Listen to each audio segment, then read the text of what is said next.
ধন্যবাদ জ্ঞাপন কৰিছোঁ। প্ৰথমতে আপোনালোকে আমাৰ খবৰ ল'ব অহাৰ কাৰণে প্ৰতি বছৰে বেছি আহে। যিয়ে নহওক যে আমাৰ এইখন যিখন শ্ৰী মা বিশ্বহৰি পূজা আৰু আমি এইখন যিখন পূজা, এই পূজাখন আমি মানে কিংবদন্তিমতে বহু যুগৰ পৰা চলি আছে, এইটো আমি জানো। কিন্তু আমাৰ সাৰ্বজনীনভাৱে এইবাৰ আমাৰ 45তম।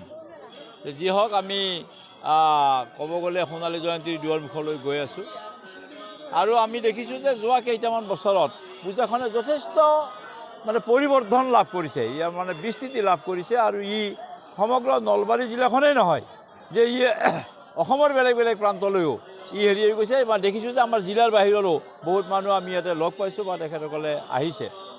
যা হওক, শ্ৰী মা বিশ্বহৰিৰ বিশ্বহৰি মানেতো আৰু আমি বুজোঁ যে বিষ মানে আচলতে কিবা সাপৰ বিষ, এনেকুৱা কথা নহয়।